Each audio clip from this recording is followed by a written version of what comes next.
This week, we're diving into the FIRE movement. That's financial independence, retiring early. And I got a great example for you here that's definitely worth unpacking. I think FIRE is the concept that retirement is not an age. A lot of us go through the world thinking that when we turn 65, something magical is going to happen and you get to retire. And that's not true, because if you don't have any money, you can't stop working when you're 65. That's what I always say, is that retirement's not an age, it's a number. Everyone's got their own number, and it's important to know yours, to know where you're going. And on the flip side of that, you don't need to wait until you're 65 either. If you have enough money, you can retire at 55 or 45 or 36 like I did. And so it's just kind of turning this whole idea of traditional retirement age on its head. I mean, the vast majority of millennials in the generation that I'm in don't have a retirement plan. They may be doing some retirement savings, but they're not going to be ready by the time they get to that age. My name is Jeremy Schneider. I'm 41 years old. I live in San Diego, and I reached financial independence at 36. Retiring early with $3 million is a great goal, and the $1 million goal, that's out the window. That's not going to get you anywhere in most places, but San Diego on $3 million, let's see how this works. I went to the college at the University of Michigan. I studied computer science. I was in college from 1998 to 2002 when the dot-com boom was happening. Interesting. I mean, that's a great way to start. A lot of people are asking, what kind of field should I go into? And honestly, computer science, engineering, those are great places to start. And I would see these young people just a few years older than me who were, making millions with tech startups, and it inspired me to start young. Timing is everything, because you're dime a dozen these days, but where's the next frontier? Is it AI? Is it automation? It's a lot of opportunity. And then as I was graduating from Michigan, I turned down a job offer from Microsoft to start my own internet company. There you go. I mean, sometimes it takes guts, especially if you're going to be a starter. If you're going to be a founder out there, then it's going to take a lot of investment. It's going to take some risk.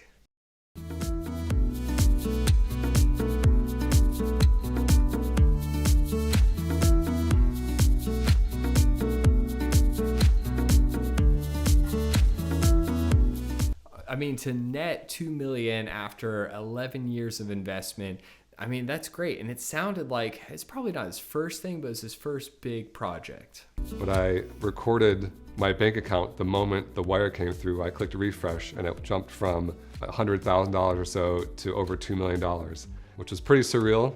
And it was very abstract. I didn't really know how much money that was. So many founders, they have this whole thing. It's like Mark Cuban in his bedroom, hitting refresh, getting his first $1 million in the bank, and then going down to like mom's meatloaf, I think is the story. It's hilarious. The day after the company sold, I was suddenly in integration mode with this very nice company that just gave me millions of dollars. It was an especially busy time, and so I couldn't just ditch and head to Fiji. That's a dream for so many people, and they don't realize, this man spent 11 years of his life building this thing, and he's got responsibility still. He can't just cash out and walk away. I just saw that as a finish line, that when I sold the company and made millions, I would just be on this beach. I was talking to the CEO of the company that bought our company, and I told him that vision. I was like, all right, I'm gonna be on the beach. And he asked me, what are you gonna do when you get back? This is teasing where I recommend so often is to look at the people that are ahead of you doing what you may be doing in a few years and ask yourself, do I want to be them? And what he meant was, you can't spend your life on a beach. You could, but that's kind of a crappy life. So I guess it dawned on me that I couldn't just spend the rest of my day sipping Mai Tais on the beach, because that would be really boring. That's so true. If you just put a little Google search in there and look for all the people that retire and then relapse and end up going back in the workforce just out of boredom.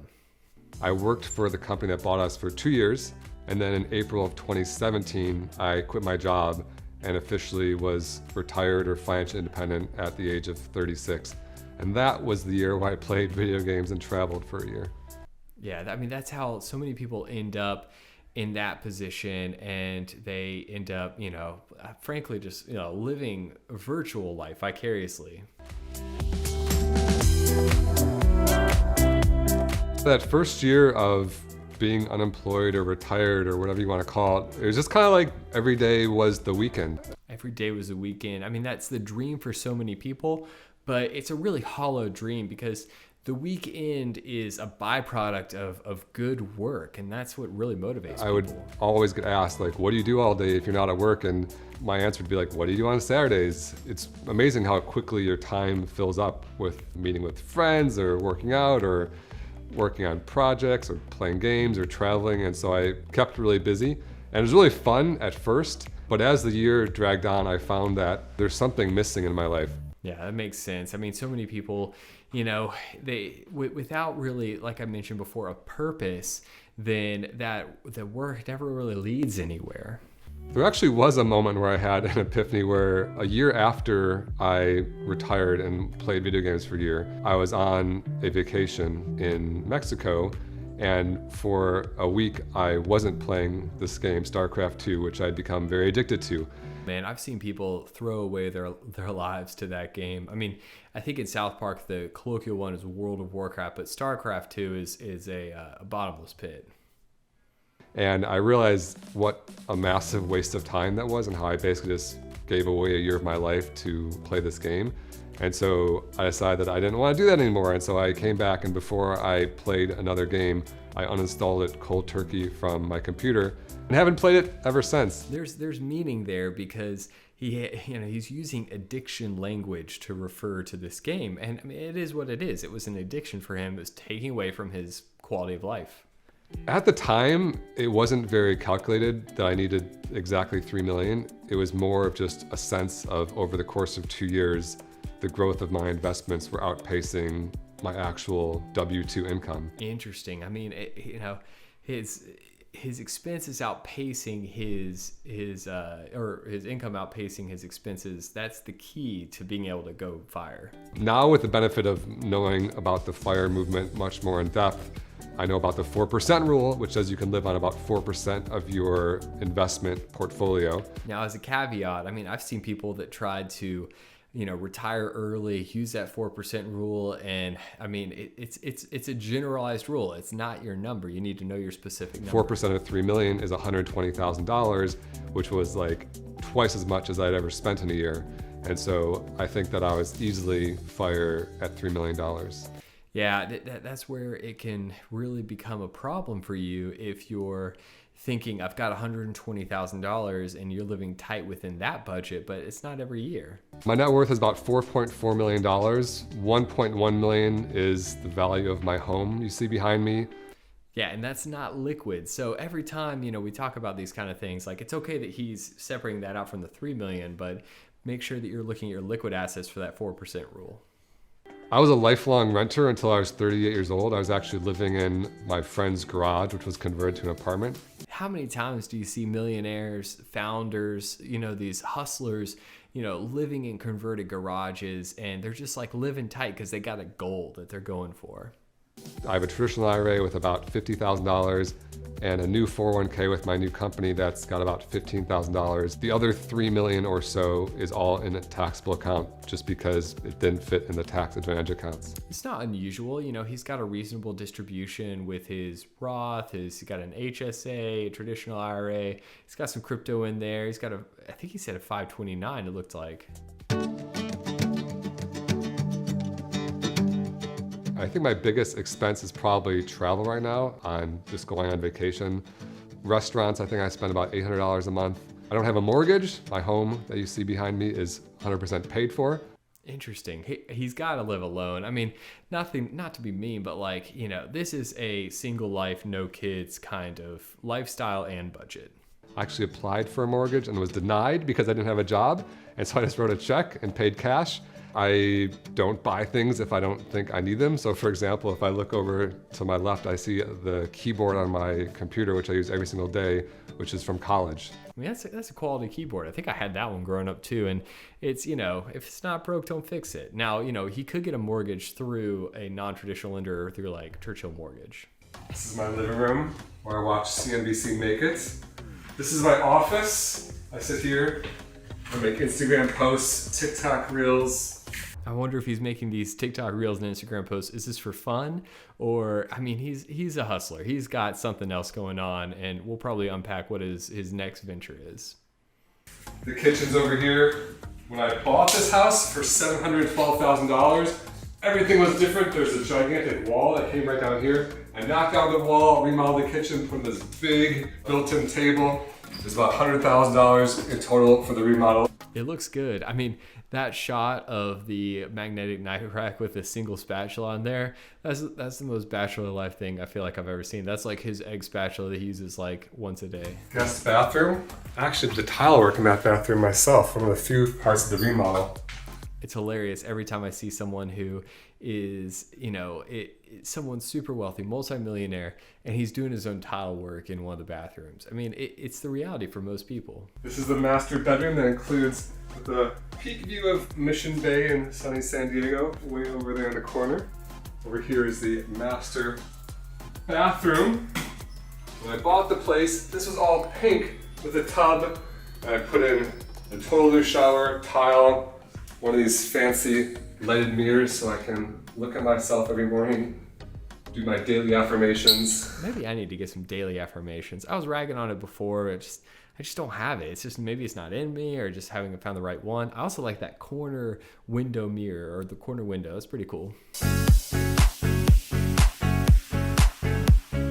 I started an Instagram account where my plan was to share daily personal finance and money tips. I love this. This is so funny. I know Personal Finance Club. I've seen it before. I just hadn't met the guy who started it, and I hadn't seen his stuff. So this is funny. Every single day, I would get the exact same question, which is like, how do I get started investing? What's a Roth IRA? What's an index fund? What investment do I buy? And then after a year and a half, it was mid-2020, and I was kind of bored during the pandemic, and I essentially started a company by mistake by launching a paid product. Such kindred spirits. The reason why I make these videos is because I have money coaching clients that come to me. They ask the same questions over and over. This is a resource for you to be able to unpack. I wanted to create just a video course that walked through it that kind of was like a brain dump from my brain to everyone who was asking these questions. So I decided to sell the video course for 79 bucks. And the first week of launching this course, we made like $110,000. That's awesome. I mean, it's something I do hourly coaching one-on-one, but to have a brain dump, that's what this YouTube channel is. It's a repository of my, information for you. And so I was like, oh, it took me 4 years at my first company to make $110,000. So this might actually be a real business.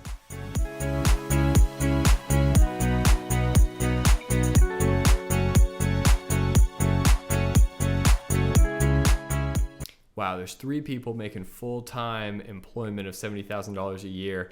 It has $1 million in revenue, so it really, makes me think about the expenses, and he's got a lot in this. I do a 25% profit share, so 25% of our profit is split among the employees based on seniority.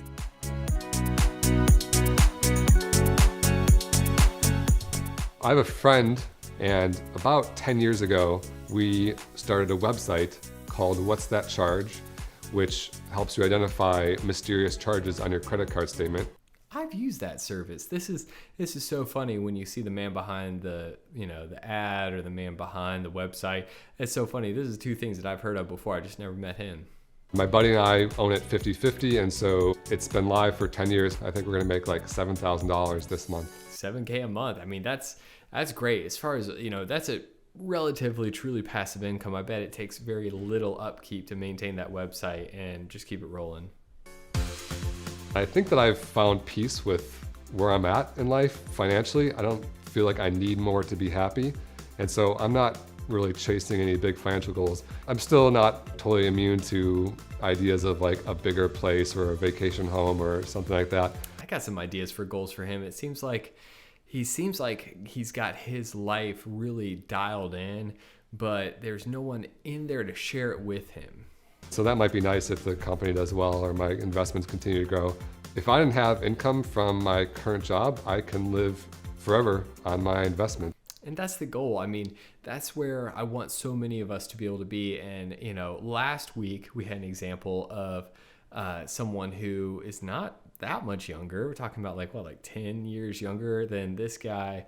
and is getting started in her career but isn't investing in her retirement. So when you're looking at his long-term trajectory, he's looking at decades out, he's going to be set. But for her, she's looking at a time frame of just a few years. And we really want people to be thinking in decades and not years. And so check out this video of my reaction to someone who's a decade younger and just starting out their career and getting a different perspective on things.